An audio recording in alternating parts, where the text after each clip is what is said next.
Hey everybody, this is Hammer, Erickson Lubin, and you're listening to the Ringside Boxing Show.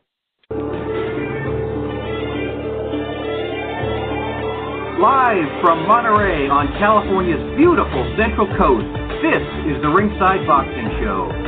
I'm Dennis Taylor, welcoming you to join me and my expert analysts, Travis Hartman, Rizwan Zahid, and John J. Responsi today and every week for the hottest, sweatiest show on the West Coast. And now, from Studio 1A, it's the Ringside Boxing Show. Hey, welcome to the Ringside Boxing Show on the Grueling Truth Sports Network. I'm Dennis Taylor, and we've got a fantastic show dead ahead for you guys today, beginning with our featured guest. A short time from now, we're going to be talking to the undefeated WBC heavyweight champion of the world, Deontay Wilder, the Bronze Bomber, who's getting ready for his May 18th title defense against Dominic Breazeale at the Barclays Center in Brooklyn. I'll be talking to Deontay about Breazeale and Tyson Fury and Anthony Joshua and his trip to Minneapolis to watch the Final Four and a few other things. So stick around for that. We'll also be hearing from our British correspondent, Paul McLaughlin, who has his weekly update on the happenings in the UK scene, as well along with he's going to be talking about Crolla and Lomachenko and Callum Smith, Zurdo Ramirez speculation, and some other things. So that's coming up. And I'm also going to play an interview I did a couple of days ago with undefeated featherweight prospect Ruben Villa IV, who just found out that he'll be fighting on Showtime's main event May 10th against the WBO's number 11 ranked fighter, Luis Alberto Lopez, who's Mexican, 17-1, 9 knockouts. Winner of that fight is likely to be coming away with a top 10 world ranking. So Ruben's pretty excited about that, and so are his trainers Max and Sam Garcia, who I also interviewed. And we also got Ruben's sparring partner, Jaime Mendoza, 19-year-old recent high school graduate, got to spar with Ruben. I talked to him about what it's like to spar with a world-class fighter. Ruben's a 15-time national champion as an amateur when his ring nickname was Dracula. He had a 2-2 career record in the amateurs against Shakur Stevenson, so that's a showdown we're likely to see sometime in the not-too-distant future. And we'll get things rolling as we do every week with some insight from our expert analyst, Travis Hartman. He's a professional boxer, trainer, and promoter from Osborne, Missouri. He's now living and training in Orlando, Florida. Rizwan Zahid is a boxing journalist in Toronto, where he's also a story editor for TSN. That's Canada's version of ESPN. And John J. Responsi's chief lead writer for MaxBoxing.com and DogHouseBoxing.com. And John and I co-authored Intimate Warfare, the true story of Arturo Gatti, Mickey Ward boxing trilogy, which was an Amazon bestseller. So, John, women's boxing had its coming out party Saturday night. Clarissa Shields met Christina Hammer in the main event on Showtime. That was a very big deal for women's boxing. It was a battle of two undefeated middleweight champs. There was a lot of hype.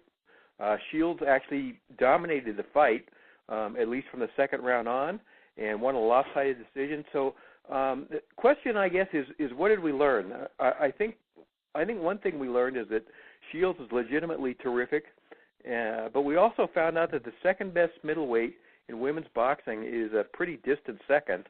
So now Shields, I think, is kind of out of options or getting close to it. There's no point in the rematch. The legitimate challenger, the next lady in line is Cecilia Brækhus, who is 2 divisions lighter and a lot older. So they'll have to meet in the middle there weight-wise. The other person Shields called out after the fight was Savannah Marshall, who's a British super middleweight who beat Shields in the amateurs, but she's only fought, I think, 5 times as a pro. And that's kind of the unfortunate reality of women's boxing. The talent pool's quite limited. So you think I'm raining on this parade, or am I speaking truth here, John? Oh, no, you're speaking the truth. The result was not a surprise as far as I was concerned. I had seen Shields. I had seen a little bit of Hammer, and Shields was faster, and I think Travis and I both certainly gave the edge to Shields. Riz thought that – I think he didn't think this was going to happen, but I think he said last week that Hammer had was odds-on favorite, according to some people, which really surprised me. We were hoping the fight would be more competitive, and maybe be a brawl. And I think Travis said something about 2 or 3 fights would really help, and that's true. But Shields, we're talking about a 2-time gold medalist here. We're not talking about somebody who just walked in off the street and won the title. And I've never been very impressed with Hammer, so I liked it that she was undefeated. But the key here is, Dennis, is what you were alluding to when you were being so honest, is there's just not a lot of depth. The talent pool is very shallow. So that's not taking anything away, I don't think, from Clarissa Shields. It's not her fault that it's like that. She's a good fighter. She's talented. She's fast. She's a promoter. She's trying to bring more interest to herself and to women's boxing. I'm not going to blame her for that. She fought the other champion. She beat her. She gets all the credit in the world as far as I'm concerned. They can have ways of meeting each other. Baracus and her, meet somewhere in the middle with some catch weight fight.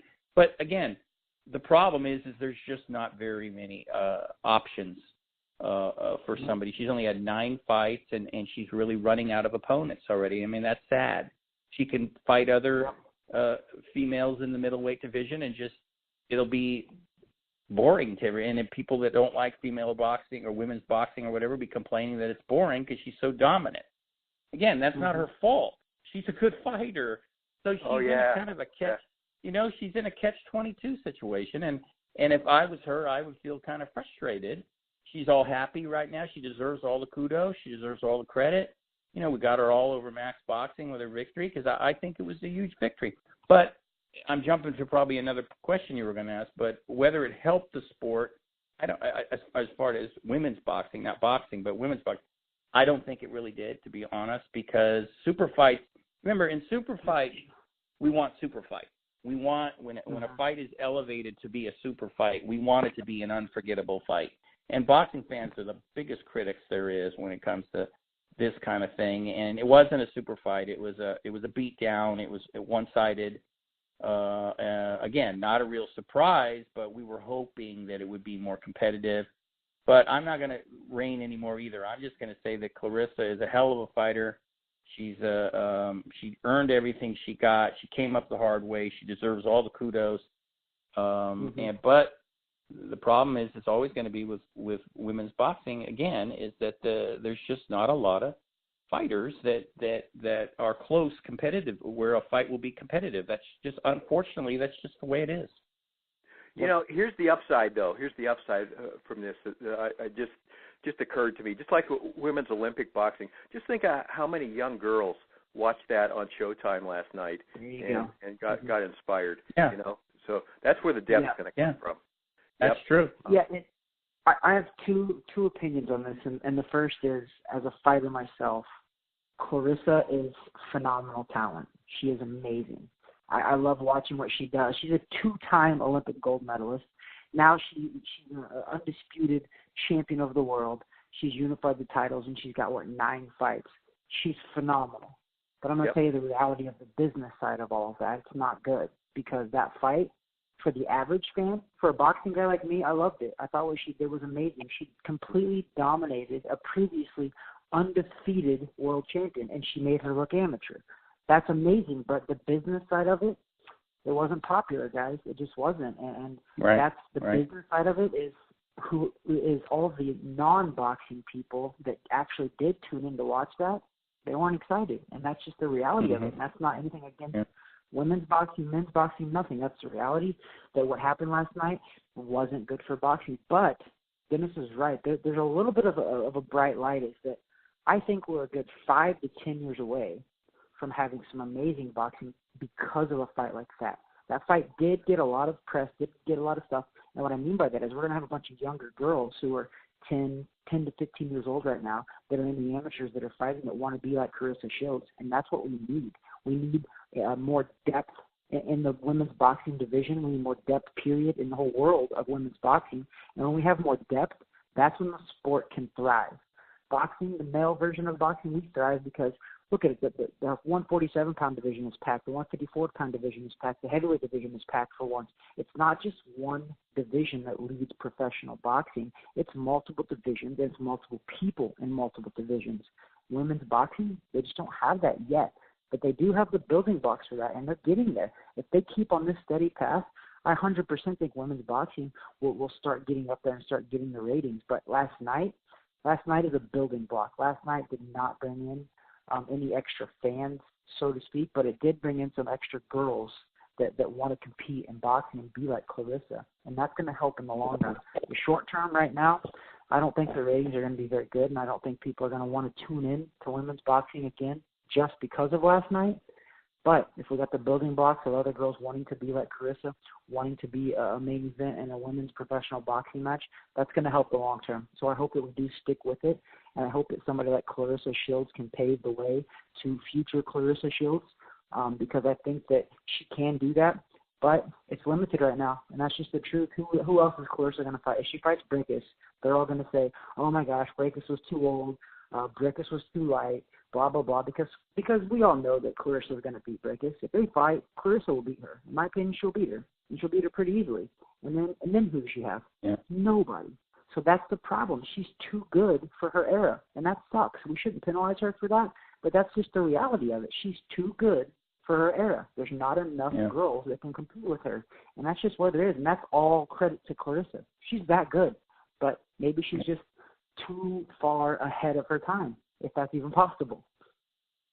Travis, you train a female boxer. Why do women fight 2-minute rounds? Isn't that an antiquated rule from another, a bygone era? Women run marathons. They compete in Ironman triathlon. They summit Mount Everest and swim the English Channel. Clarissa kind of questioned this last week. She said we'd see a lot more knockouts in women's boxing if rounds were 3 minutes long, and I think that's true. Man, I think it's way past time to give them the format that men have, 3-minute rounds, 12 rounds in a title fight. How come this inequity still exists in 2019, and does your fighter ever bring up anything like that? Yeah, actually, if I'm right, my fighter did bring that up, actually, because a girl that she just fought, I believe, Raquel Miller, who is 9-0, I believe, now. My girl lost a split decision to her. But I do believe that there has been women fights that have been 3 minutes. I think if both women agree, I do believe it can happen. I'm going to have to double-check that, but I'm almost 100% positive because my fighter just asked me that. She's like, are we going 3 minutes? And I was like, no, I mean, this is a women's fighting. You're only going 2. But I double-checked, and I'm pretty sure that there has been some women professional boxing matches that have gone 3 minutes. I think that if it's both agree to that, I think they do that. And maybe it was on like an Indian reservation type of deal, maybe possibly is why. But I'm going to double-check, but I do think that some women have done 3 minutes. And I agree with you as well, Dennis. If women want equality in the workforce and everything else, then equality means the same as the men. So that's 3-minute rounds. And I think that if the women are acceptable to that, I think they should do that. I think it would be progressive, and I think it would be about time. And a woman like Clarissa Shields, she's in phenomenal shape. She's doing 10-rounders, and she's 9-0. Most pro men don't even do 10-rounders until they're past their 10th fight or 11th fight, minus a guy like Lomachenko, who did it like his second pro fight. But most men don't even do it until between like 10 and 15 pro fights, if that even sometimes. So it would be very, very progressive if they did do 3 minutes, and Dennis, you're probably right. We would see more knockouts or TKOs for sure, because I know for a fact that when I came from the amateurs fighting 4 2-minute rounds and I jumped to the pros at 3-minute rounds, there was a lot more stoppages and a lot more knockouts and all of that. And it's a big difference going from 2 minutes to 3 minutes. It's a massive difference, and it really separates the good from the great when you go that extra minute around. Travis, I got no doubt that Shields would have stopped her opponent last night with 3-minute rounds, because she had her in trouble a couple of times, big time. Man, that girl was reeling. Yeah, I think you're right, 100%. She did, and Clarissa was putting the pressure on and trying. And the knockouts is what gets the ratings, and Clarissa's not knocking people out. Maybe it is because she's only going 2-minute rounds, but she can fight, and can't take anything away from her for being 9-0 with only 2 KOs. She can fight. It's not like she's out there pitter-patting. I mean, she's trying her best, but sometimes, maybe right when she's got those girls hurt, she needs a little bit more time. And 1 more minute each round of a 10-round fight, that's a long time. That's more time, 10 more minutes, 12 more minutes for her to be able to stop a girl? And I think she possibly would have more knockouts if she did go 3-minute rounds. John, you're a big Katie Taylor booster. Who's number one pound for pound women? Well, that's hard for me because I love Katie. I love her versatility. I love her feistiness. I love she can fight on the inside when she wants to, which shocks people. She can box. She's another Olympic gold medalist. It's a toss-up between the two of them. You know, Monday I might say Katie. Tuesday I'd say Clarissa. I mean, they're neck and neck. Katie's trying to unify the lightweight division. I think she's going to do it. She's got 2 belts, maybe 3 already, and she's going to have 4. She's so talented, and she's changed her game a little bit like Lomachenko. If you guys remember, Lomachenko wasn't getting very many stoppages earlier in his career, and then he started to fight a little bit more aggressively, and he started to get more stoppages, and I don't think that's a coincidence. Katie's got 6 KOs in 14 fights. That's not a lot of knockouts, but she got like 3 in a row there for a while, so she's doing it, and I'm sure Eddie Hearn is whispering in her ear, look, you know, you need to be a little bit more this way or that way, and her fights can be pretty darn exciting because she's taken more chances now. Is that smart?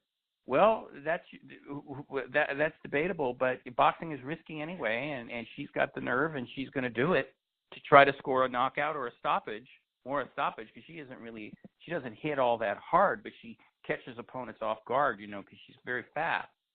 So I don't know, Dennis. I love it that the two of them. It's too bad that they're not closer in weight.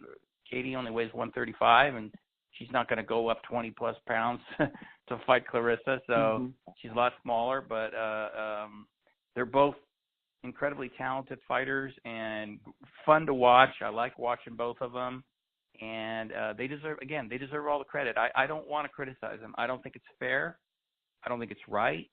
Because when you have talent like that, you shouldn't be penalized because of other inadequacies. People should celebrate your ability and not be critical of the way it is in the sport. And Katie has the same problem. She has a couple of more fights with a couple of more rivals, but she's got Eddie Hearn helping her too, Dennis. And we all know that Eddie is a hell of a promoter. So her fights she's on big cards, and she's getting a ton of exposure. See, this is what they should do with Clarissa from now on. They should make sure that every one of her fights from now on is big like this one, meaning if you put her on a card with the men, like Eddie does with Katie, she's the second co-feature, or she's right there. You keep her in the spotlight so that she keeps building and building and building. You don't put her off someplace else. That's how you commit, invest. That's how you build a business, basically. So I hope that they do that. Eddie Hearn's doing it with Katie. They should do it with Clarissa.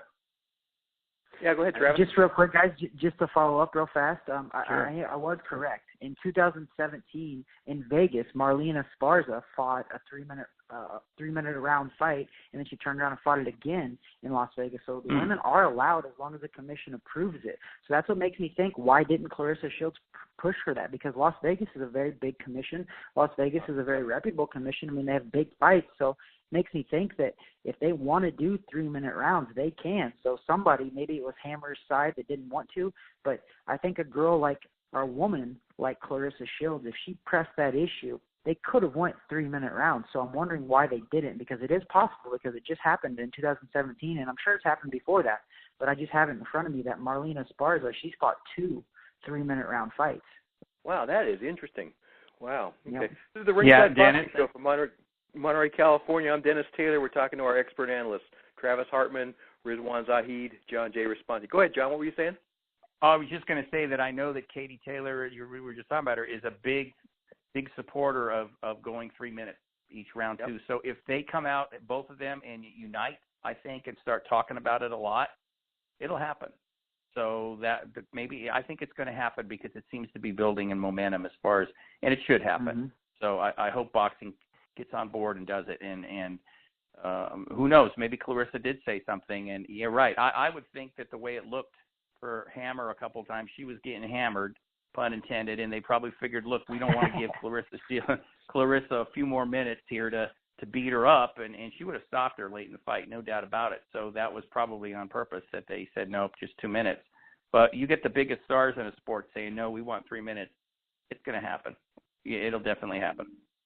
Rizwan, Lomachenko roughed up Anthony Crolla, former world champion, in 4 rounds last night. Embarrassed him along the way.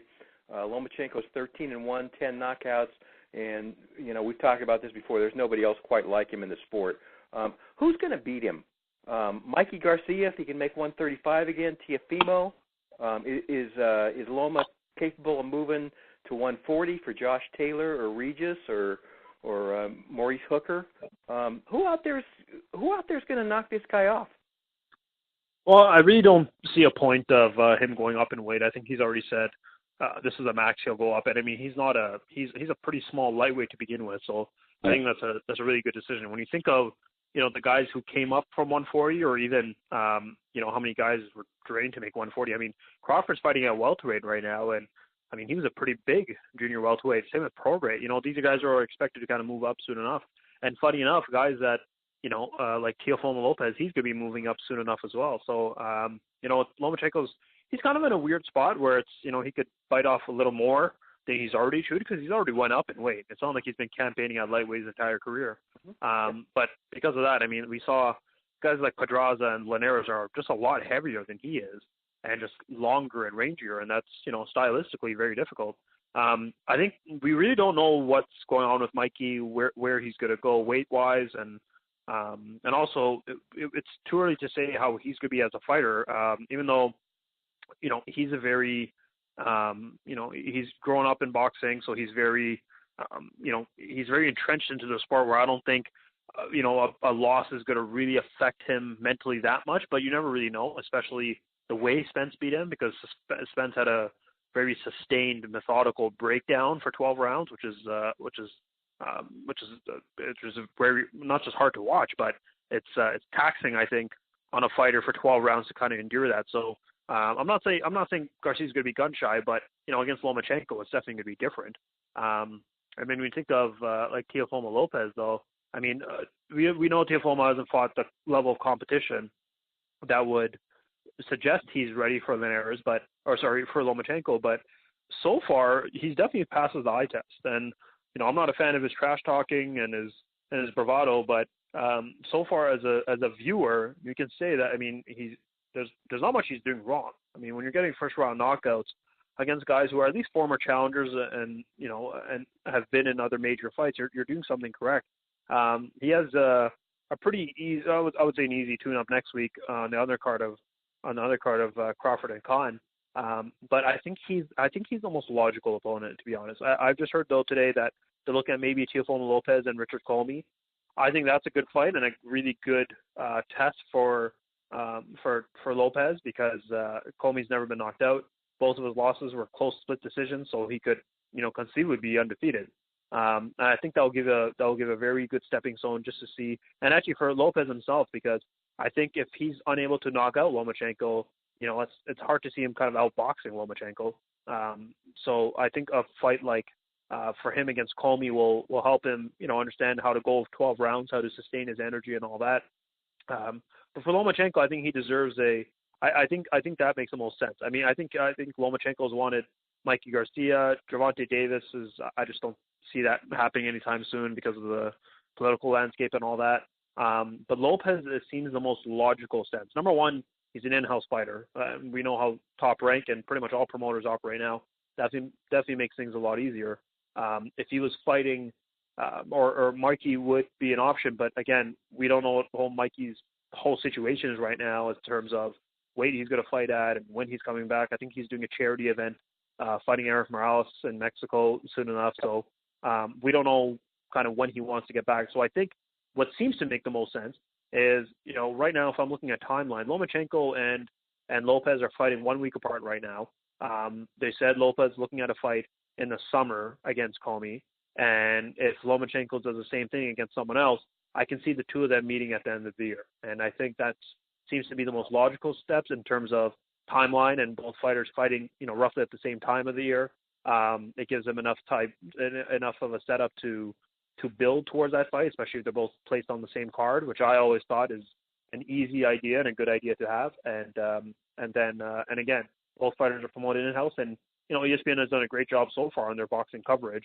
And Top Rank has despite Bob Arum's age, that company has had a perfect balance of being modern, but at the same time being very, but being progressive. I mean, they're progressive and historic. They haven't really, even though that was on ESPN Plus, they're still on cable TV and haven't went fully with streaming. But they still do things.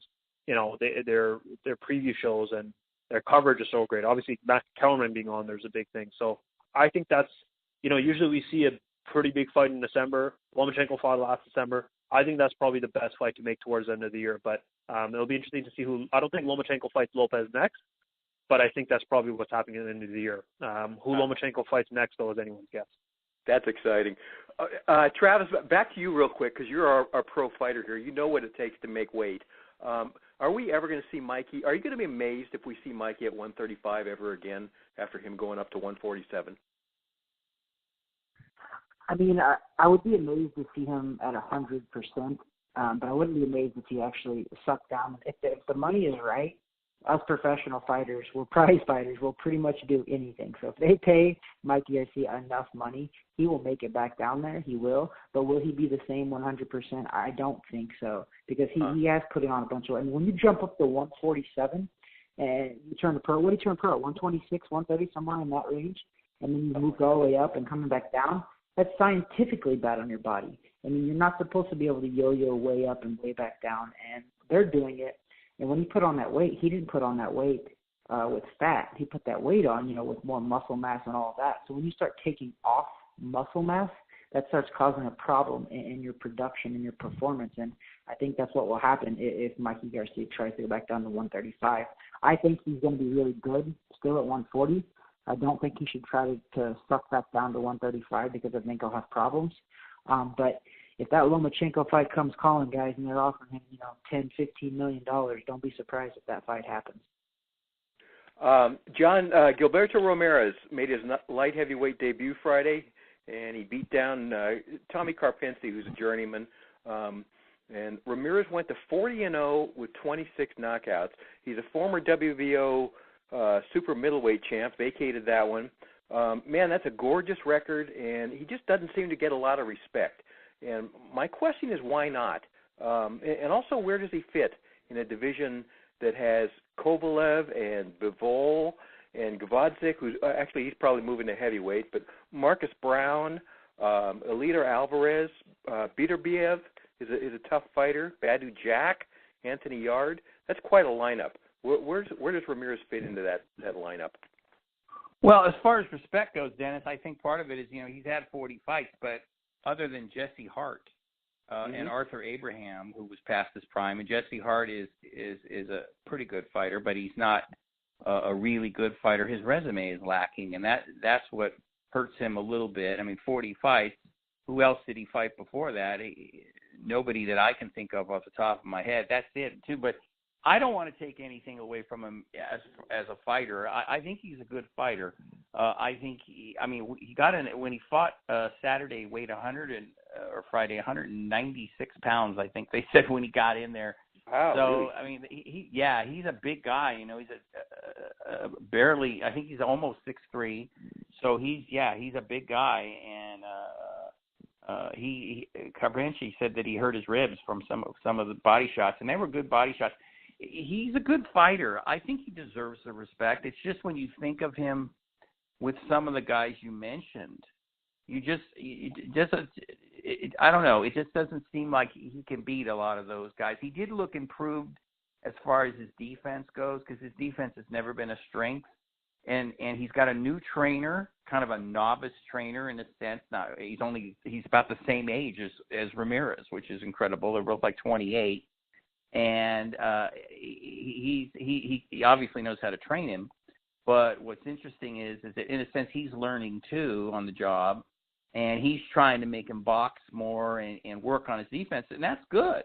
So that's good, because with the length he's got, and he's got power, obviously, he's okay. So he might be able to learn some things and give some guys some good fights. Now, if you're talking about a Kovalev or something, Kovalev's 35 years old. He's not as good as he was 3 years ago, for sure. He might have won a a great fight against Alvarez, but we all dissected that. We knew what was going on. Alvarez was looking for a knockout, and Kovalev, in a sense, got rejuvenated by Buddy McGirt, and he could always box.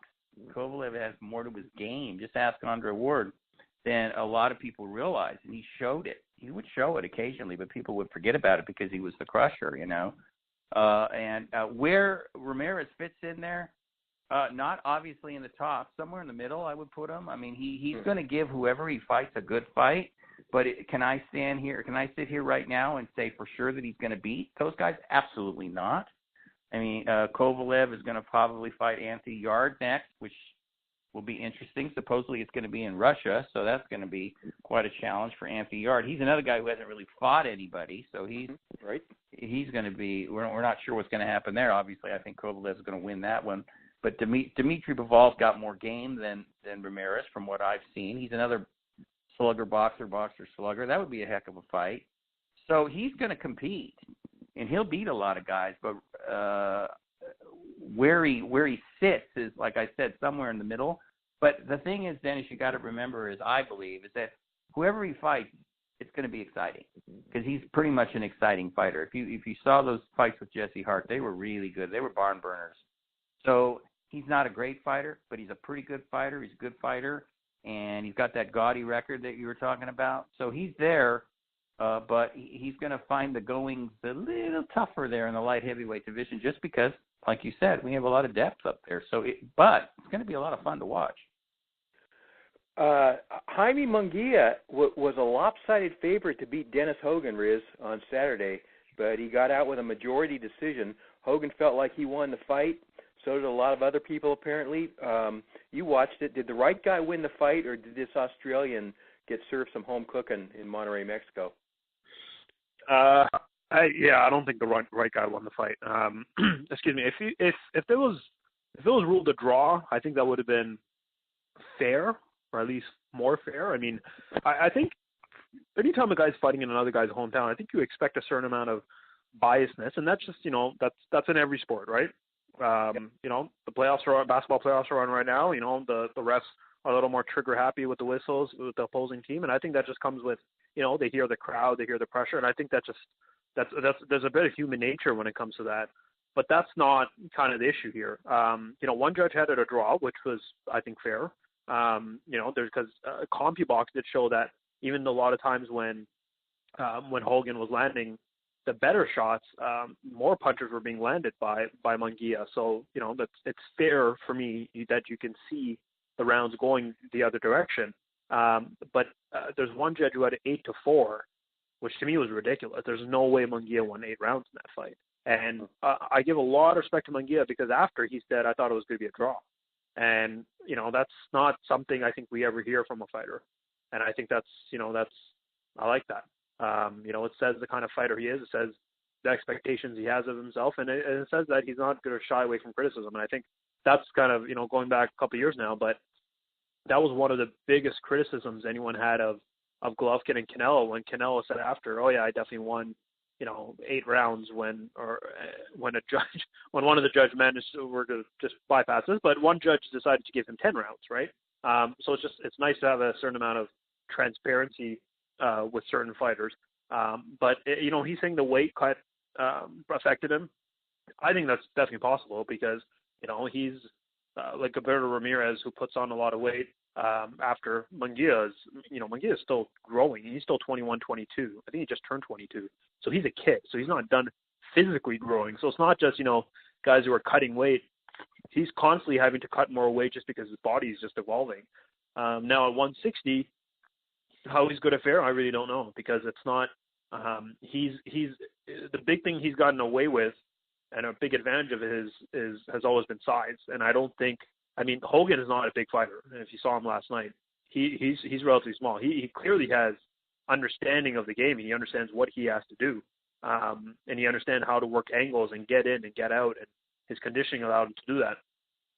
The Munguia, though, and his size is not really going to be an advantage at 160. And I think a lot of his games will be, I think, a little more exposed. And I think that's what, kind of Hogan did there. And it's unfortunate because he might have provided the blueprint for all the other guys to beat Munguia. I mean, it's not like no one watched Munguia and thought he was a pound-for-pound fighter. They knew, I said right from the beginning he reminded me of Fernando Vargas in some ways just because he has a certain amount of brute power and aggressiveness. But again, at higher weights, though, it's going to be harder for him to use that to an advantage. I mean, I think of, commentators were mentioning if he fights Canelo or Golovkin. Golovkin with his jab, I think, can just simply school Munguia all night. And I think the competition is obviously a lot higher at 160. I mean, if he's fighting an Andrade or if Billy Joe Saunders comes back down to 160, I mean, you can't see Munguia beating any of those guys. Munguia's gotten away with size, which is a huge advantage, but if their game hasn't evolved and if they haven't changed their style to adapt, when they're going up in weight and fighting heavier guys, they're not able to do it. And that's what, the guys who went up in weight and have been successful traditionally have been guys with high level boxing IQ. And it's also a matchup thing. So that's why Floyd Mayweather has never had a problem going up in weight. That's why Lomachenko, even the problems he's had going up against much stronger, bigger guys, his IQ is just through the roof. Andre Ward could say the same thing.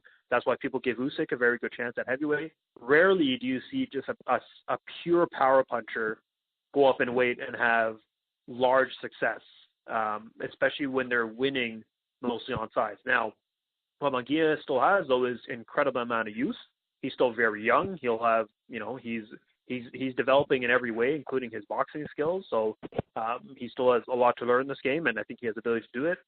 He throws, so many punches, more than most fighters do, but we saw some of it was negated last night.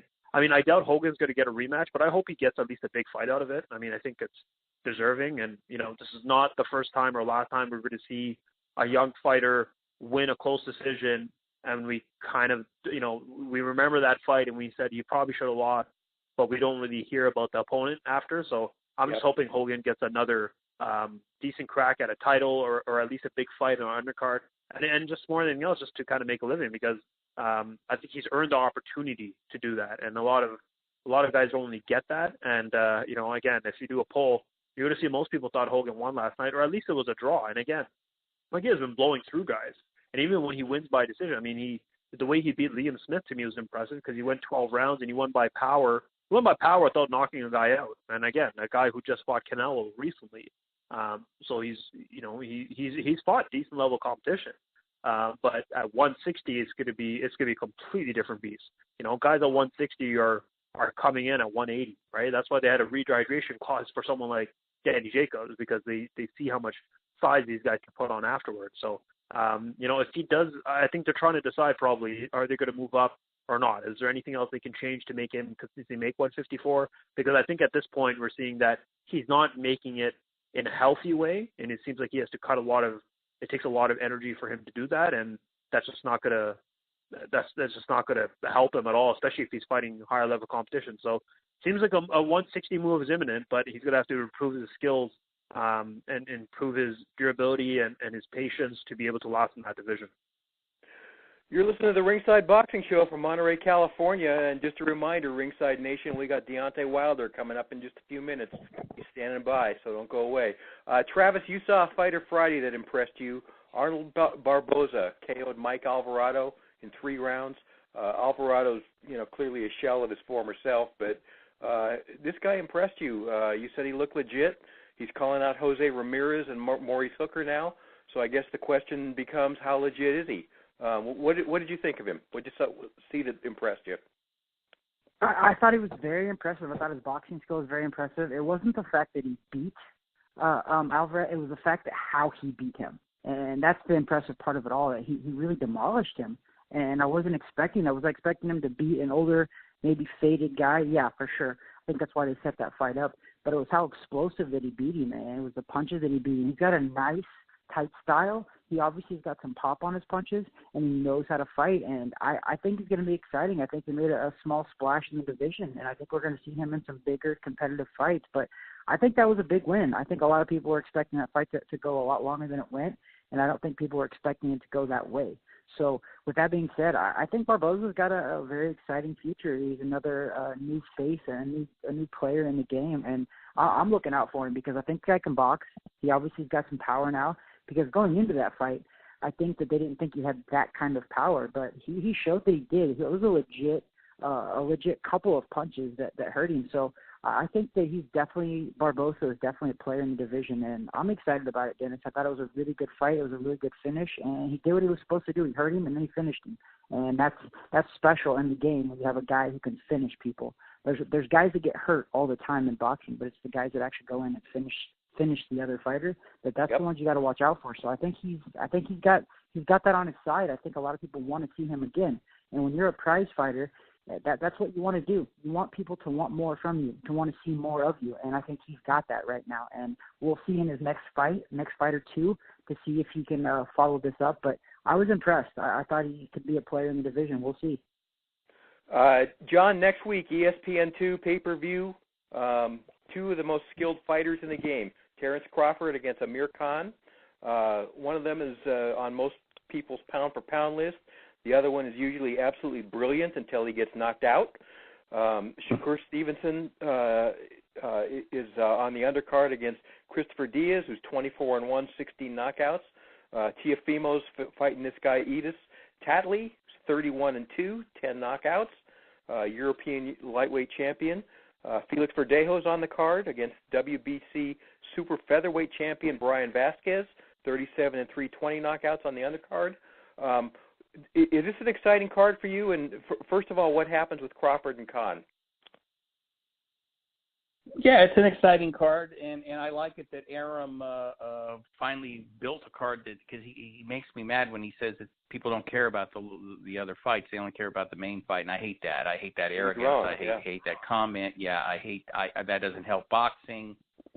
He shouldn't say those kind of things. Blah blah blah blah. My article, the title will tell you is can Terence Crawford stay upright against? Can Amir Khan stay upright against Terence Crawford? And the question is likely no. I mean, that's how I see it. I mean, he does have, I don't know if I want to say he has a glass jaw like people say, but he has a fragile chin. Let's say that. It certainly can be dented easily. He's been down 11 times in his professional career. That's a lot of times.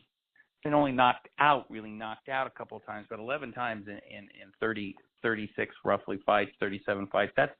That's a lot. And Terence Crawford is so good, as we know, and I pretty much see a competitive fight for a while, though, Dennis. I do, because as you just stated, Amir Khan is wildly talented.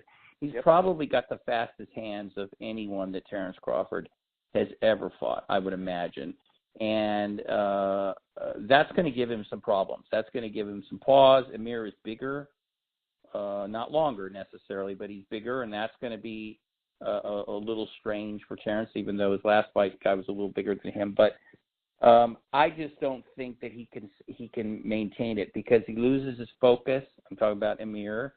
And little insider knowledge, a number of times I watched Amir spar, and he's back with Virgil Hunter, which is good because Virgil will help him with defense. But Virgil would yell at him all the time because he'd lose focus. He loses concentration. He'd drop his hands. And anybody could see it. I mean, you could see his head is up in the air, and he loses his technique in a sense, and he's going to get clipped. You just know it. So it's like that, and that's how I see it going down. Is that he's going to give Terence a lot of problems at times because of his hands, his feet. He's got power. Crawford better be careful. He's a live underdog, no doubt about it. To me, no doubt, he's got all the skills as far as that goes. But Terence gets better as the fight progresses, and Amir Khan tends to not get better as the fight progresses. Even in his lesser fight, in his last fight against Vargas, he looked like he was going to put him away, and then he got knocked down, and he got buzzed late in the fight again. I don't think Terence Crawford, when he buzzes Amir Khan's going to let him off the hook. So I think Crawford wins. But I'm looking forward to this one, Dennis. I think it's going to be one hell of a fight. All right, and last ones for both Riz and Travis, because you guys were having a little debate earlier this week. Gervonta Davis is going to fight Yuriorkis Gamboa possibly. That one might be on the horizon. Riz, you were kind of sneering at this matchup earlier this week because Gamboa is long in the tooth and really didn't stack up to what we all thought he was going to be. Travis, you were less cynical. you thought it was kind of an appropriate fight for Gervonta at this stage of his career. Go ahead and talk about this. Riz, you go first. Why don't you like this one? I think, especially with the headlines Gervonta has made, that I figured he's more interested in fighting a more credible and active contender. I mean, Gervonta Davis is still pretty young, but he's not 21 anymore. He's 24, and he does have a title, so it's not like, he's fighting without a title. And he's fought a lot of, guys who are recent champs coming off a loss. I just want to see him against a better contender, because there are other guys in that division I'd rather see him fight against. There was some strong indication he'd fight Tevin Farmer. Now, I don't personally view Tevin Farmer as an elite fighter, but Tevin Farmer stylistically would be very difficult. He is a Philly fighter. And I believe, he's not known for his knockouts, but he has tremendous talent, and he's able to put a boxing plan together. And that would just be at least a completely different fight for Gervonta, and something he hasn't really seen before. And I just think there's, it doesn't seem like he's going to fight Miguel Burkhalter or anything like that just yet. But I don't know. I just think, out of all the guys that's there, Gamboa, this is not even Gamboa 4 years ago. Gamboa hasn't really fought anyone in a really long time. I mean, if you guys remember that Crawford fight, that was 5 years ago now. And since then, he's only fought about 8 times. He had one knockout in his first fight after the Crawford fight. And like everything else in his career, Gamboa has always been plagued by just an incredible amount of inactivity. That's always been his biggest setback, just taking a year off, and then a year off, and then he signed bad promotional contracts and all that. But I mean, he's 37 now. Now, don't get me wrong, he is obviously we know his Olympic background. He grew up in the Cuban program, so he obviously has talent, but he's also more talented at lighter division. So, I mean, to me, this is a name to toss in for Gervonta Davis to kind of easily knock out, and that'll be it. Because we haven't seen the hype and the peak of Gamboa's career was going back a while ago. I mean, this is going back, I don't know, I'd say at least 7-8 years ago. And back then he was 30, so he wasn't even, he wasn't an up-and-coming prospect on either. So, I don't know, it's just disappointing to see Gervonta Davis, who obviously has an incredible amount of talent. I would like to see him fight better fighters. And, ideally, I hope he will fight Lomachenko. Now, I understand Lomachenko's opponent, Crolla, the other night, a solid fighter, but obviously shouldn't have been in the ring with him. But he was just making his mandatory defense because apparently Lomachenko actually was supposed to fight Richard Comey, who I think was injured, and that's why that fight didn't happen. I don't know. I just think Davis is a very good fighter. He's a great fighter, but I just think at this point we just need to see him in the ring against such other great fighters. And I mean, that's just consistent. I think that's pretty much what I expect from every fighter. I think there's too many fights against quote unquote opponents rather than other elite fighters, and especially a guy like Gervonta, who I think talent wise, I mean, I think he would beat Tevin Farmer, but I would like to see that because I think that's a challenge for him. I don't think Gamboa will present a challenge to him. Travis, you think Gamboa could test? Go ahead. Yeah, go ahead. Yeah, I think so, and I think the age is kind of irrelevant to me because 37 is not that old. I mean, we have Triple G. Triple G is 37 years old, top of his game as well. And we're looking at a guy like Gamboa. I'm all about the best fighting the best, but Gamboa is 29-2. One of those losses was to Terence Crawford. So, in my opinion, this is a very, very tough and a stiff test for a guy like Davis. Don't get me wrong, this is a test. This is absolutely what this is. This is a test. Gervonta is supposed to beat Gamboa, but I think this is a perfect fight for where Gamboa is at in his career. I think it's perfectly laid out, and I also think that what Riz was bringing up is Lomachenko and Crolla. I think that Crolla was nowhere near as tough of a test for Lomachenko as Gamboa will be for Gervonta. I think Gamboa is definitely harder of a test for Tank than Crolla was for Lomachenko, and that's why I'm okay with the fight. I think everybody's okay with this fight because I think it'll be a good fight because, one, we all know that Gamboa can fight. He has been very inactive. That has probably plagued him his whole career. That's why he's 29-2 and he's been in the game for a really long time. He should have a lot more fights than that, but he's been through some promotional stuff as well, so that's probably why. But I think that he's super talented. I think a guy like Gamboa, I think he's extremely dangerous because for two reasons. One, he's not consistent. That's why he's got those ups and downs of some fights. But I think a main thing is when Gamboa is focused, and he's only 37 years old, so he's not too long in the tooth. When he is very focused and very trained and ready for a fight, I think he can give any top contender out there a run for the money. That's why I think it's a really good fight. And I think that we all know that Gervonta is not very focused all the time. He's got a lot of out of the ring issues, legal problems and things like that, and parties a little bit, things like that. So I think that this fight could be a perfect storm even. So I'm not saying Gamboa can beat him, but I'm saying Gamboa is a great test for Gervonta. If Gervonta is supposed to be a great in the boxing game at that weight class, he's going to have to beat a guy like Gamboa, and he's going to have to do it convincingly. And I don't think Gamboa is going out there to lay down. That's why I criticize a lot of fights, but I'm not going to criticize this one. I think this is a perfect fight for where Gervonta is in his career, and that's why I like it. I like it more than I liked Crolla versus Lomachenko, and that's kind of where I was standing at with me and Riz going back and forth. I think Gamboa is way better than a Crolla, and that's why I like Gervonta's choice in fighting at Gamboa, because it's a good fight. He's only lost 2 fights in his entire career, and one of Gamboa's losses was to easily the pound-for-pound king in the game, and it was a little under 5 years. It was like 4.5 years ago when Gamboa fought Crawford, and Crawford stopped him in what was a really great fight. And that's why I like this, because I think Gamboa is going to put up a hell of a fight, and I think if Gervonta is who we think he is, he's going to put up a hell of a fight back. And I think it's going to be exciting for the fans, and that's why I like it. It's an exciting it's an exciting fan-friendly fight, and I think that's what boxing needs. And I think that Gamboa deserves to be up there. He's 29-2, 2 losses in his career. I think it's going to be a good fight. I'll say this: Travis is not incorrect about. Obviously, Gamboa is a much better fighter than Crolla is or ever was, and I think he does have a good point though with the ego problems Davis is facing, and I think you're right. I think that Gamboa might look at this as his last hurrah, and if he is doing that, and if he is fully dedicated, if he is in shape, you're right. There is definitely a possibility of an upset, and we've seen stranger things happen. I guess a lot of what I'm saying won't take into effect until we actually see the fight, right? I mean, it really does depend on how much Gamboa brings in. If Gamboa, who was at his peak, let's face it, 9-10 years ago, if that's the one that shows up, then yeah, possibly he could pull off an upset. But I mean, I'm just going by the recent, the recent window of fights that he's had. It's just that's not what I expect based on his numerous kind of lackluster decisions over the last 3 years. But I would be very pleasantly surprised if that's not the case, but unfortunately, I'm just a little more pessimistic than Travis is. Travis Hartman, Rizwan Zahid, John J. Responsi are our expert analysts, and these guys are the truth. They tell you the truth every single week. Great job, as always, fellas. Thanks much for the education, and we'll talk to you again next week. All right. Take care, guys. All right, still ahead, Paul McLaughlin, our British correspondent, undefeated featherweight Ruben Villa IV, and the bronze bomber, WBC heavyweight king Deontay Wilder. How great is that? Oh, boy, is this great!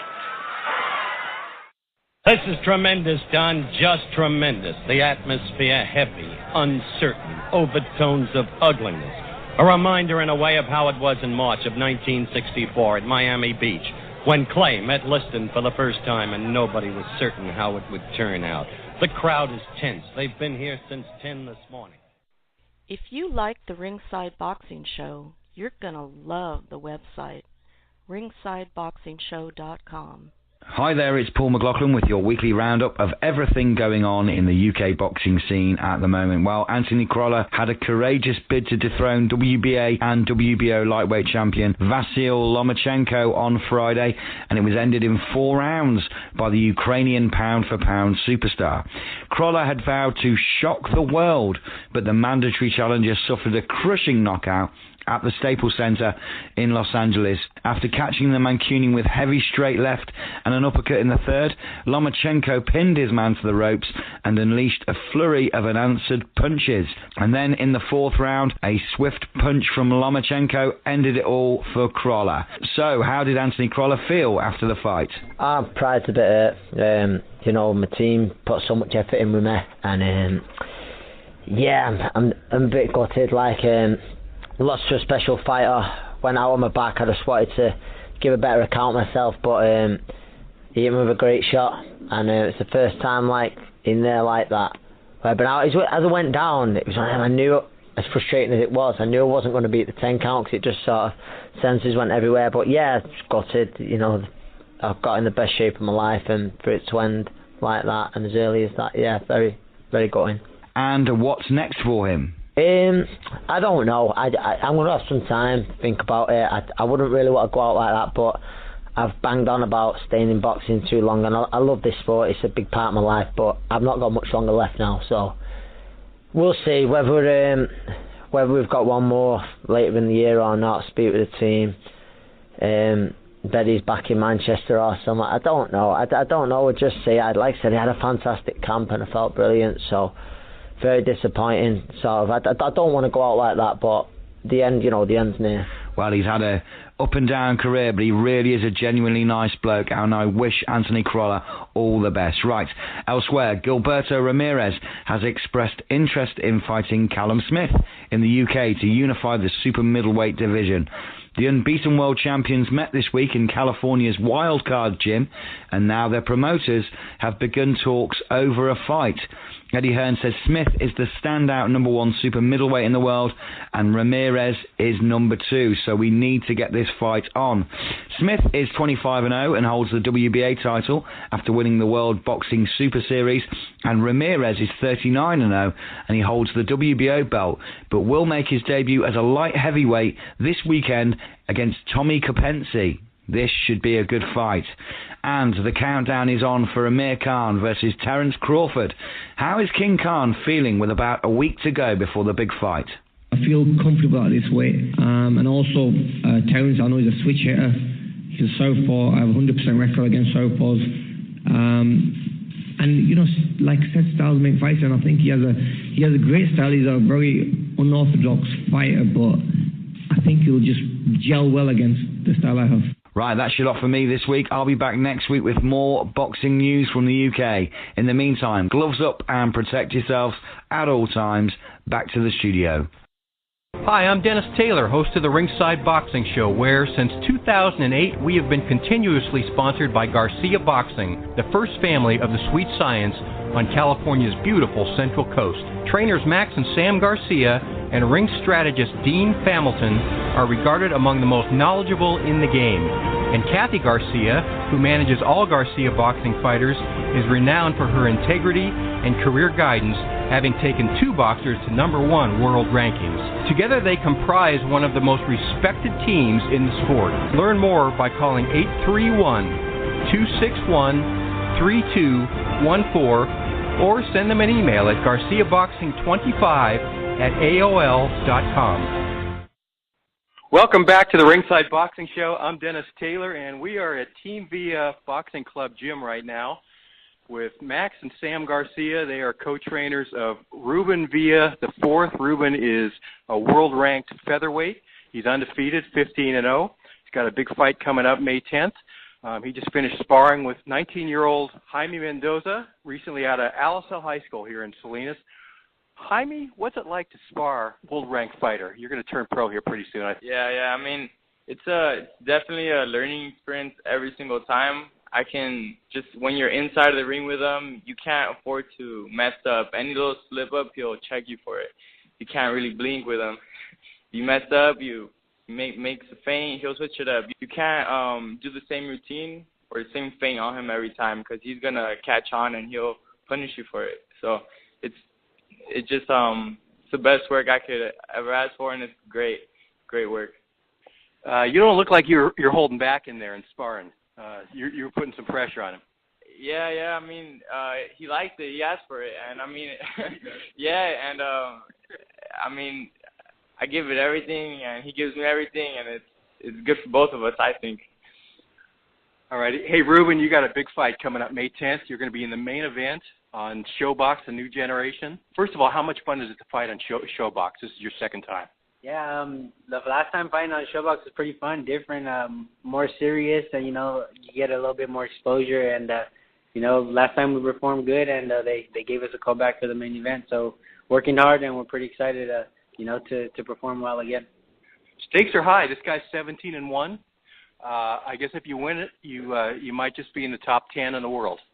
Yeah, we have to, fight these kind of guys, big risk, bigger reward. So, this guy is a pretty aggressive guy, and, we plan on doing what we always do, fill him out the first couple of rounds and, start outboxing him by maybe the 4th or 5th round. And, this guy, he's no stick in the mud, and we're getting ready for this. Can't wait. Sam Garcia, you know about this. This Alberto Lopez is from Baja Mexicali in Mexico, and he's 17-1. Break him down for us. What did you see on video? He's, like Drax said, he's really aggressive. So he'll come in. He doesn't really just throw one punch at a time. It's always in combination. He throws them from his waist, from his chest. So, but the problem is he lacks fundamentals. So he'll come in a little bit off balance. His head's in the air, his chin's in the air. So with those opportunities, a precise counterpuncher like Ruben should be a really good stylistic matchup because he's going to try and be aggressive with counterpunches. When a guy comes at you with a lot of punches, that creates openings for counterpunchers. So it will be less of looking at each other. He's going to try and press the action. And his chin will be straight up in the air, so he's susceptible to right hooks from the southpaw. So we're excited about that. We're excited about the opportunity because we think that this is the kind of guy that Ruben could look really, really good against. Ruben, what's it like to fight a guy with his chin exposed? Like Sam said, it's a pretty open window, and we're gonna calculate and do as much as we can once that chin is open, and once we find the distance, start throwing the jabs and the hooks, like you said, and hopefully, put him down. And if not, he's eventually going to see that I'm trying to do that and, not go for that anymore. And it's going to open even more openings for us. So going to calculate as much as we can and, work from there. Max Garcia, like I said before, if he wins this fight, when he wins this fight, he's going to be a top 10 ranked fighter probably. How exciting is this getting for you? I'm super excited. It's been a while since we had anybody ranked. So, but with Ruben, he's going to be all right. He's going to be good in this fight. Like Sam says, that strategy. And of course, Dean Hamilton is reviewing the video also. And to have a top 10 fighter again is going to be super exciting for Selena, for Ruben's family, and for us, and it just gives us more incentive to work harder. What are you hoping to see from him that night?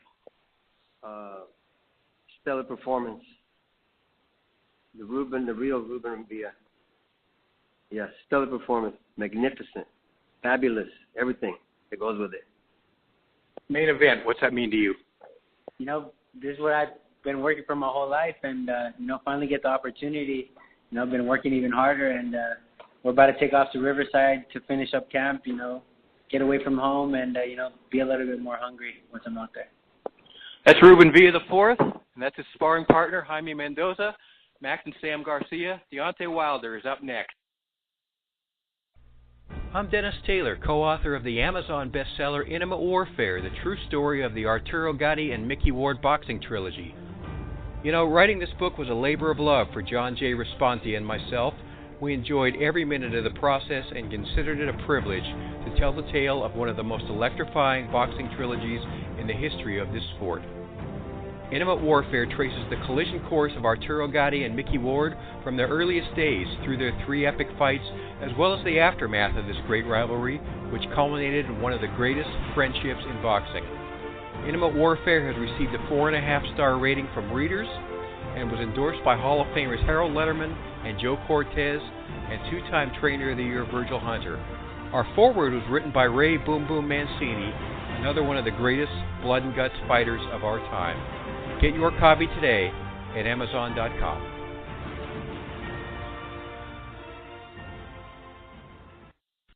Probably we're going to see a double knockdown there, but now Wilder again in his unorthodox style, batting Luis Ortiz.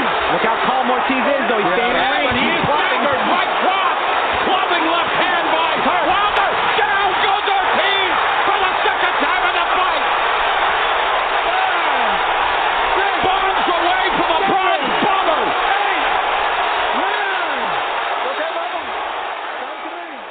back to the Ringside Boxing Show on the Grueling Truth Sports Network. I'm Dennis Taylor, and today's featured guest, making his fourth appearance on this show, is the undefeated WBC heavyweight champion of the world, and we've said it many times before, also the best interview in boxing.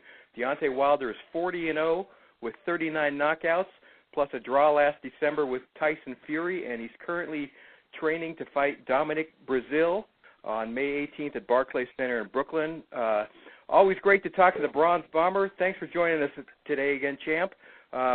Hey, how much fun was it going to Minneapolis, first of all, for that Final Four? Did you have a good time? Oh, most definitely. You know, going to the Final Four was a great experience for me. It was my first experience, and probably won't be my last. But it was a great experience for me. Although, you know, my heart was broken, given that, you know, the refs wasn't calling the game fairly with Auburn versus Virginia. I don't know what the agenda was, but you know, I didn't see that game was called fairly. But overall, you know, it was a great experience. We promoted the fight with me and Breazeale, and you know, and it was good. The people, most of all with the fans, man, it was remarkable how the fans responded to me, and you know, was so happy to see me there, whether I was in the arena or even in the streets. You know, it was amazing, you know, how they gravitated to me and wanted to surround me with love and tell me how much I mean to them. So it was an amazing experience. You probably dreamed about playing in that tournament as a kid, didn't you? No. You know, my whole dream was to play for Alabama, for sure. But you know, I never knew about these things growing up too much. I mean, I wasn't too involved when it started coming to me getting older and started really just realizing what my path is and stuff like that. Boxing had took over my life. You know, and I've been in this ever since and haven't looked back. So. Okay. Well, hey, your fight with Breazeale is kind of being built up as a grudge match because of that skirmish you guys had a couple years ago in a hotel lobby. What made you two guys dislike each other so much? Well, you know, my main thing is I'm a man, and I'm always make mistakes, but I'm a man to admit my wrongdoing. He, on the other hand, is the opposite.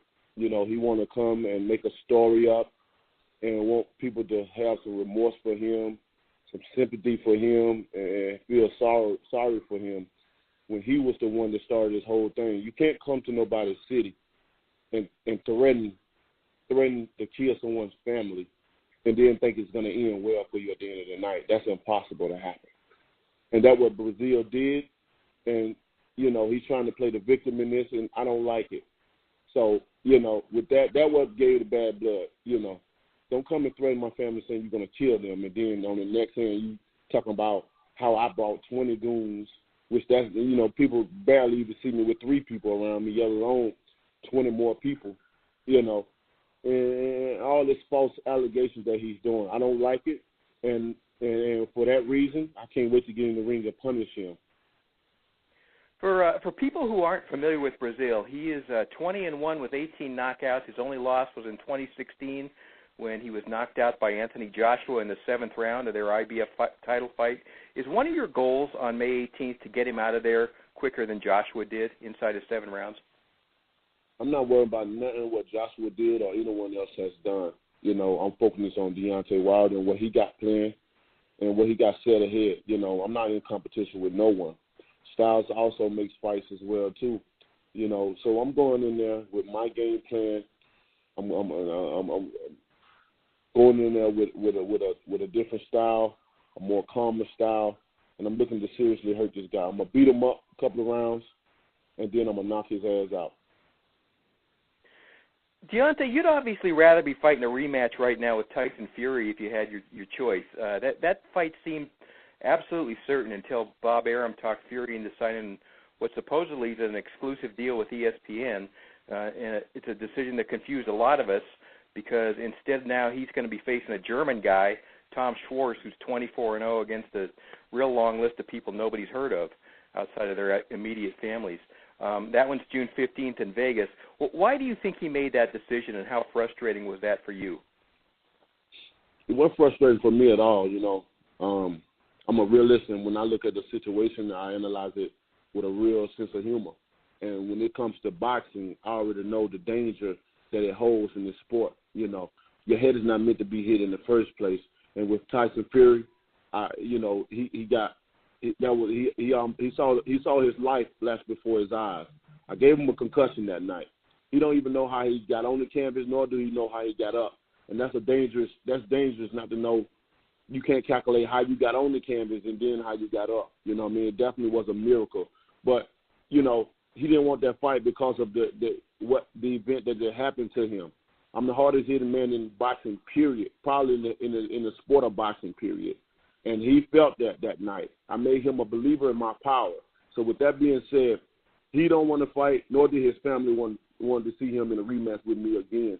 And I understand that, you know, because the second time is going to be a little bit more easier. And we all know when you hit a guy on the chin and you even knock a guy out like that, and hit him with with severe punches like that, keeping in mind that the head is not meant to be hidden and the brain is not meant to be shook in such a way that he don't want to get in there again. This is, you know, it would be dealing with his health, because the second time it would be even more easier. I told Fury he would have to be perfect for all 12 rounds. I don't have to be perfect in there but 2 seconds. And I displayed that night. If he felt he won so easily, then we wouldn't be going through this. We wouldn't be talking about him with a Tom Schwarz. We'll be talking about the rematch, and the rematch will be set in stone and be ready, get ready to be done. You know, but on the other hand, he's fighting a lower opposition, someone that no one has ever heard of. He's at the very, very bottom of competition, and the reason that he's fighting someone like the likes of Terence Crawford, because they're not confident in Tyson Fury at this point in time. Once you get knocked out like that, they got to see if you're still good. Do you still have your marbles in your head? You know, or is you going to still be the same fighter? And that's what they're trying to analyze with him. But the thing they messed up with is not taking this rematch. ESPN signed Tyson Fury solely because of me, because of looking to fight, to have a rematch with me. But since he declined our offer, if I don't get Tyson Fury a rematch ever again, ESPN stuck with him, because we know Tyson Fury has a boring style. He don't have an exciting style at all. His style it consists of having a snooze fest. You know, no fight he's ever been in has been exciting, but the one that he was in with me, and that was only because I brought the excitement to the fight. If you go and look at the highlights, Tyson Fury on the highlight is getting up off his fat back, and that's it. Other than that, he's a boring fighter. So, but I wish all those guys luck and see what happened with their careers and moving forward. Were you surprised he got off the deck in the 12th round? Yeah, I was surprised, but, you know, I also understand certain things that's going on around that I would not mention, you know, because people would not understand what I'm saying, and I don't want people to get confused. Yeah, it's over the head, way over the head. All right. Talking to Deontay Wilder on the Ringside Boxing Show. Anthony Joshua has a June 1 date at the Garden against Big Baby Miller. What do you expect from that fight? Well, it should be an exciting fight, you know, an entertaining one. You got one guy from America, and then you got another guy from the UK, you know, rivals. One's a champion and one's a contender. So it's going to be an interesting fight. I can see the fight going both ways. You know, all depends on how both of these guys plays their card on the night of the fight. I haven't heard too much about this fight as far as advertisement and the buzz of this fight. So I don't really know, you know, what it's going to do as far as attendance and who's going to be, you know, looking at this fight. You know, but it should be a good fight while it lasts. And for me, it's like, may the best man win. Deontay, your own big news a couple weeks ago was a decision to reject what supposedly was a $100 million fight or contract to fight for DAZN. Why was that not a good deal for you? It wasn't a good deal for me because DAZN had a staff of people that didn't want to reveal the truth to us. You know, we're businessmen. We're very serious about my career and what we're trying to do with it. We've been played around too long with the Joshua situation and everybody else that's involved with Joshua, and DAZN is part of Joshua. So we came in that meeting, all ears, focus, and meaning business because of what has happened in the past, with negotiations. So they didn't want to reveal to us certain things, certain important information that needed to be revealed in this contract. If you can't have all the information provided for us, don't waste our time. I know who I am. I know who I represent. I know what I stand for. I know what I'm worth in this boxing industry. And with DAZN, they need me. They need an American who can bring this people to subscribe to their app. And what better man in America to get people, to influence the people, get people on their side to just subscribe to their network than having Deontay Wilder, the baddest man on the planet, the knockout artist on their app. That's automatic subscribers. Because one thing for sure, when people come to see Deontay Wilder, they come to see knockouts, and most likely you're going to get what you want to see. So with that being said, they didn't come to us right, so we had to exit. We exit like Elvis. The one good thing about this situation is, all the doors are still open. Talks are still being talked, and we're still moving forward. They understand what they did. They was very apologetic of it, and we can move forward. We can respect that, and hopefully we can, get something done in the future. Vladimir Klitschko punked everybody on April Fool's Day by announcing he was coming out of retirement. Turns out that was all a joke. But just last week he repeated something that he said a few times before. He said, never say never. And I don't know if you've even seen this today, but Boxing Scene has an article today from Vasyl Klitschko saying if DAZN offers Vlad $100 million like he did you, he'll come out of retirement tomorrow. Do you expect him to see in the ring again in the ring ever? I mean, I can't really say. I don't know what's Vladimir, what's in his head, and we don't know what's in his head. It's a lot of things going around in the air right now, a lot of speculations. And we'll see what happens. We won't know if the man get back in the ring until he get back in the ring, and that's just what we're going with. If he do return to the sport, then we'll welcome him back. And hopefully have a good run this time around. But if not, then hey, he's done a great job in his career of what he's done with it, and he don't have no more to prove. How much you feel like you've grown as a fighter since you hooked up with Mark Breland? I've grown a lot. I've been with Mark Breland since day one. So me and Mark have a very, very close relationship with each other. We understand each other. My whole team, we're all on one accord. We all understand each other. There's never been a situation where we didn't agree on. Of course, we are family, and family sometimes going to have disagreements. But at the end of the day, when it's all said and done, we always leave the table with an agreement. And that's what I love so much about my team, that we can come together, we can brainstorm, and we can get through any type of weather there is, especially when it comes to boxing, because boxing is an unpredictable weather. You just never know what you're going to get in boxing. And with my team, it gives me clarification. They're like my umbrella to everything. And, man, I'm appreciative of having my team. I'm appreciative of having my trainer, Mark Breland, on board. And, it's been great. It's been a great run with him, and I'm looking forward to even more, success with him, and, leading up from now into the future. Okay, hey, last topic for you, because I know you got other interviews lined up. In January, you posted a little teaser on Facebook about maybe becoming an actor in 2019. Is something in the works for you on that front? Oh, most definitely. Acting is a passion of mine that some people don't even know. But I love acting ever since I was a young boy, and it's been a passion for mine. And seeming like the doors are starting to open up for me in that area. So don't be surprised to see me on major TV, major networks, or even major movies, here in the future. I've already started, and everything is going good. I'm already up for a couple of awards already. So I'm looking forward to see what's going on, and I can't wait to see what the future holds for Deontay Wilder in the field of acting. Man, okay, what kind of roles do you envision for yourself? Do you want to put on one of Marvel's superhero costumes someday, or be a James Bond villain, or you see yourself as a leading man? What do you want to do? Man, I'm looking at all the above. All the above. I don't limitize my potential of what I can do. I can do anything. I'm a true actor. I'm a natural at it as well too. Very funny guy.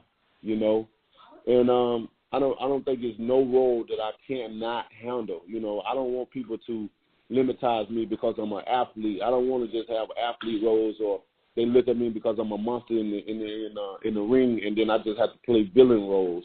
I don't want to be limitized. I want to do it all. And I think I could do it all. And again, upon the opportunity, I'll show it. I'm the type of one of those guys that I'm a first take type of guy as well. I get it on the first try. You give me the vision, you give me what you want me to do, and I take it away from there. I'm a special person. So look for me. We will, no question about it. Hey, Deontay Wilder is 40-0, 39 knockouts, 1 draw. He'll fight Dominic Breazeale in Brooklyn on May 18th, and we're hoping to see him against Fury and Joshua soon after that. Always great to catch up with the Bronze Bomber. The best interview in boxing. Deontay, thanks a lot for making some more time for us today on the Ringside Boxing Show. Always a pleasure. Oh, man. Thank you guys so much. And like always, anytime you need me, just hit my line, baby. I'm here for you. In the meantime, you guys have a blessed day, baby. Bomb Squad! One of our favorites, Deontay Wilder on the Ringside Boxing Show. Thanks, buddy. All right. Hey, do you like this show? Do us a solid. Tell your boxing friends about us. Post us on your social media platforms and help the Ringside Boxing Show grow. Also, be sure to check out Intimate Warfare, the true story of the Arturo Gatti and Mickey Ward boxing trilogy. John J. Responti and I wrote this book. It was an Amazon bestseller, and it's got close to a 5-star overall rating from the reviewers. Also, our website's back up, ringsideboxingshow.com. It's beautiful. It's informative. Check it out, ringsideboxingshow.com. We want to thank our expert analysts, Travis Hartman, Rizwan Zahid, and my partner, John J. Responti, our outstanding British correspondent, Paul McLaughlin, and, of course, another huge thanks to undefeated WBC heavyweight champion of the world, Deontay Wilder, for joining us today on the Ringside Boxing Show. We also appreciate you, Ringside Nation, for being a part of our worldwide audience again today. Keep your chin tucked, and we'll talk to you again next week on the Ringside Boxing Show. Well, it's a great day for me to whoop somebody's ass. It's a bad day, so you better get off of my back. You might get cold cocked if you cross my path. It's a great day for me to whoop somebody's ass.